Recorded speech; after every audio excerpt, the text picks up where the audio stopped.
उसका journal formula time period का।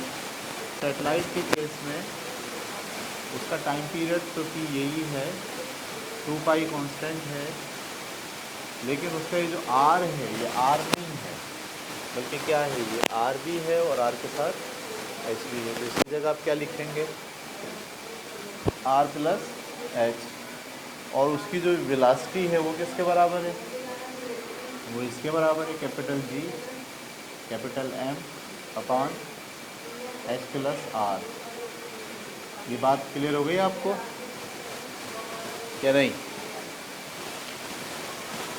तो मैंने ये जो फार्मूला बनाया, ये जर्नल एक सर्किल के अंदर क्या होता वो बनाया, और इस फार्मूले को अब इम्प्लीमेंट किस पर कर दिया, अपने सेटेलाइट पर। मैंने उसके रेडियस की जगह कौन सा रेडियस रखा, जो सेटेलाइट जिस ऑर्बिट में घूम रहा है उसका रेडियस आर प्लस एच है, वो रख दिया आर की जगह, और जिस स्पीड से वो घूम रहा है उसकी स्पीड यहाँ फार्मूले में रख दी।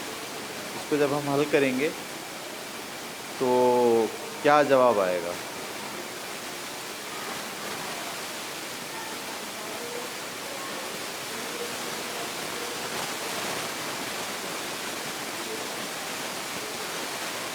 तो कैसे हम इसको हैंडल कर सकते हैं।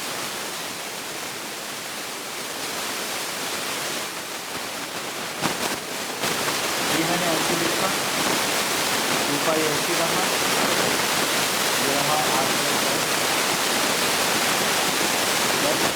ऐसे ऊपर आके पलट गई, क्या बन गई, r plus h divided by capital G और एम। ये समझ में आ गई बात आपको? ज़मीन के मरकज़ से यहाँ तक का फासला उसके रेडियस और उसके एच के बराबर है, ठीक है। अगर हम इसके रेडियस को और इसके एच को मजमूई तौर पर स्मॉल आर से ज़ाहिर करें, किससे ज़ाहिर करें, तो हम क्या लिख सकते हैं, टाइम पीरियड बराबर है 2 पाई, इसकी जगह क्या लिख दिया हमने, स्मॉल आर, अंदर वाले की जगह पे क्या लिख दिया, small r divided by capital G into, ये है वो फार्मूला जिसके जरिए हम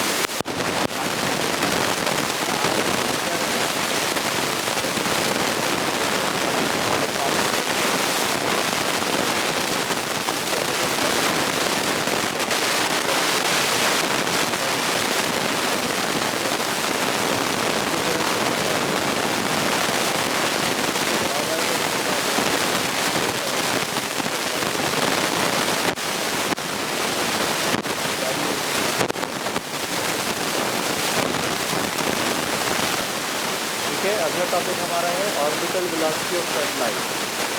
सही है, रिपीट हो रहा है, लेकिन इसमें हम कैलकुलेट करेंगे कि जब ज़मीन के ऑर्बिट में, ये आपकी ज़मीन है, ठीक है, और यहाँ से हमने एक जो है वो सेटेलाइट फेंका है और वो सेटेलाइट इस ऑर्बिट में घूम रहा है, इसकी वेलोसिटी क्या होनी चाहिए मिनिमम, वो वेलोसिटी हम मालूम करने जा रहे हैं। उस वेलोसिटी को क्या कहते हैं, ऑर्बिटल वेलोसिटी, ठीक है। तो सबसे पहली बात यह है कि जब कोई ऑब्जेक्ट दायरे में घूमता है तो उस पर एक फोर्स अमल करती है जिसको आप कहते हैं सेंट्रीपिटल फोर्स, याद है आपको, वो किसके बराबर होती है, m v square upon r. हमने ये सेंट्रीपिटल फोर्स जब पढ़ाई थी उस वक्त ये फार्मूला बताया था।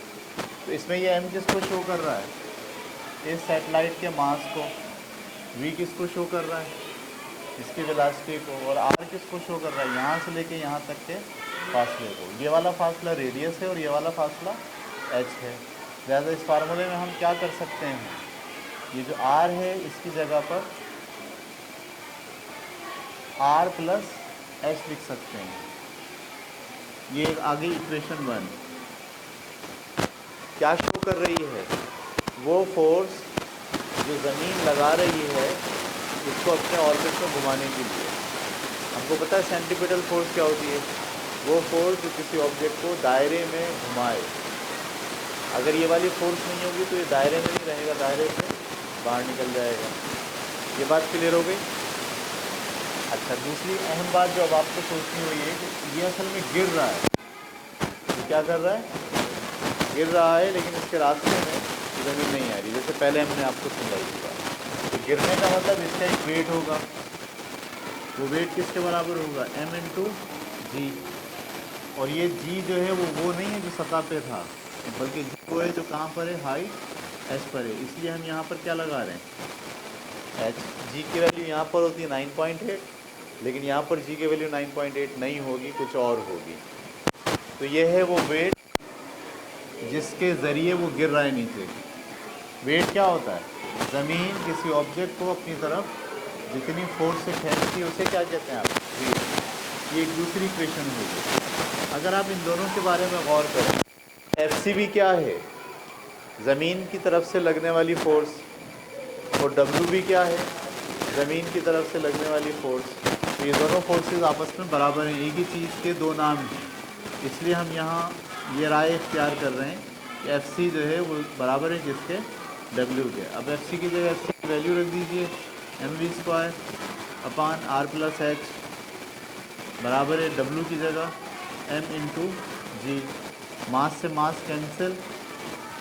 हमको निकालनी है स्पीड की वैल्यू, वेलोसिटी निकालनी है। वेलोसिटी का बराबर है, और ये वाला आर प्लस एच कहाँ जाके क्या बन गया? यहाँ डिवाइड कर रहा है, वहाँ जाकर क्या करेगा? मल्टीप्लाई करेगा। ठीक है।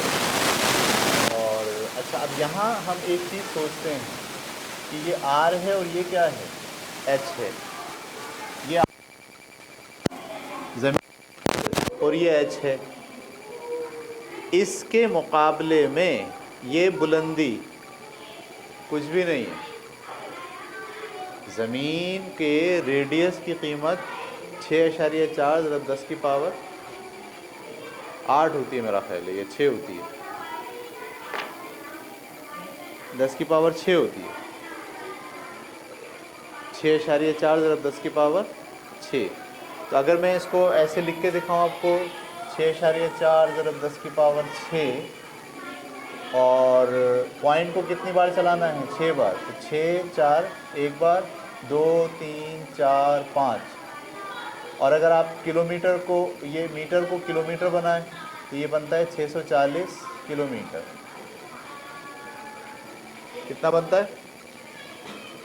तो मैंने सही चलाया, 1 0 और आएगा, यानी यहाँ से चलाया ना 6 बार, 1 2 3 4 5 6, तो 1 0 और बढ़ा दी। 6400 किलोमीटर ज़मीन के अंदर है सेंटर ज़मीन का, 6400 किलोमीटर। और ये जो सैटेलाइट जहाँ घूम रहा है ये ज़्यादा से ज़्यादा 5 किलोमीटर होगा, 10 किलोमीटर होगा, 8 किलोमीटर होगा, ज़्यादा और कर लेंगे तो 50 किलोमीटर होगा बस। तो 6400 किलोमीटर बहुत बड़ी रकम है, और ये वाली रकम उसके मुकाबले में बहुत छोटी है। तो 6400 किलोमीटर, यहाँ हम ये राय इख्तियार कर रहे हैं अपनी कि जो आर है वो बहुत बड़ा है। किससे बहुत बड़ा है? एच से। यानी ये जो एच है ये इंतहाई इसके मुकाबले में क्या है? कम है। तो आर एच को हम नज़रअंदाज कर सकते हैं। हम यूँ लिख सकते हैं एच तकरीबन बराबर है किसके? 0 के।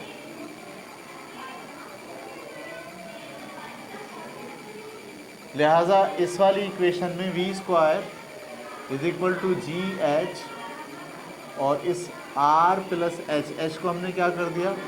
नज़रअंदाज कर दिया। हमने नज़रअंदाज क्यों किया? इसलिए नज़रअंदाज किया कि आर के मुकाबले में एच की वैल्यू बहुत छोटी है, इसलिए हम उसे नज़रअंदाज कर रहे हैं।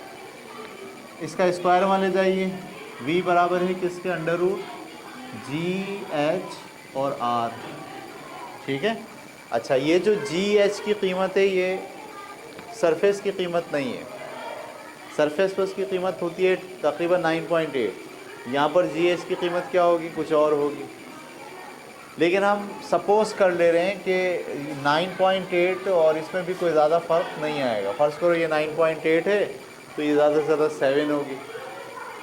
या ज़्यादा से ज़्यादा 4 होगी, आधी होगी, लेकिन कितनी होगी अभी हमें नहीं पता। तो एक अप्रोक्सीमेशन के लिए हम GH को भी क्या मान ले रहे हैं, G के बराबर मान ले रहे हैं। लिहाजा अब हमारे पास जो फार्मूला आ गया वो आ गया V = √G/R। ये अब परफेक्ट वैल्यू नहीं आएगी वेलोसिटी की, क्योंकि दो कंडीशन हमने छोड़ी हैं। एक कौन सी कंडीशन छोड़ी है कि H जो है वो ना होने के बराबर है, और दूसरी कंडीशन क्या पकड़ ली है कि G की जो वैल्यू है वो उतनी ही है जितनी सरफेस पे है। लेकिन एक रफ़ आइडिया मालूम करने के लिए हमने ये किया ऐसा। अब हम क्या कर रहे हैं, इस वेलोसिटी में वैल्यू पुट कर दे रहे हैं। G की वैल्यू क्या होती है 10, और R की वैल्यू क्या होती है 6.4, ज़रा 10 की पावर 6। जब आप इसको हल करेंगे 6.4 ज़रा 10 की पावर, ये 10 से जब मल्टीप्लाई होगा तो ये ख़त्म हो जाएगा, ये तो आ गया 6। अब इसका स्क्वायर रूट निकाल लें, तो इसका जो स्क्वायर रूट निकल रहा है 64 का स्क्वायर रूट क्या होता है 8, 64 का स्क्वायर रूट क्या होता है 8, और इसका स्क्वायर रूट क्या होता है 10 की पावर 3। 10 की पावर 3 का मतलब 30। ये आ गया आपका पूरा काम हम मीटर पर सेकंड में कर रहे थे। किसमें कर रहे थे, मीटर पर सेकंड। जब आप इसको किलोमीटर में बनाएंगे तो 8 किलोमीटर पर सेकंड। इसका मतलब ये जो सैटेलाइट है लगभग इसकी जो वेलोसिटी होगी वो कितनी होगी 8 किलोमीटर पर सेकंड। एक सेकंड में 8 किलोमीटर। हमारे यहाँ 8 किलोमीटर कितना होता है, यहाँ से अगर आप चले जाएं गोरा कब्रिस्तान, वो बनता है 8 किलोमीटर लगभग, सही है। तो एक सेकंड में इतनी दूर जाए सैटेलाइट, इतनी स्पीड से घूमता है। अच्छा, थोड़ी इससे कम होगी। थोड़ी कम क्यों होगी, क्योंकि एच की वैल्यू भी अगर आप डाल दें और जी का वैल्यू भी चेंज कर दें तो 8 किलोमीटर पर सेकंड के बजाय हो सकता है 7.5 हो जाए, लेकिन इससे ज़्यादा कम नहीं होगी। तो लगभग सैटेलाइट की ऑर्बिटल वेलोसिटी 8000 मीटर पर सेकंड या 8 किलोमीटर पर सेकंड होती है। क्लियर होगी बात आपको। सैटेलाइट जो घूम रहा होता है, हमने एक मोटा मोटा हिसाब निकाला, तो वो अपने ऑर्बिट में 8 किलोमीटर पर सेकंड की स्पीड से घूम रहा होता है। बस भाई।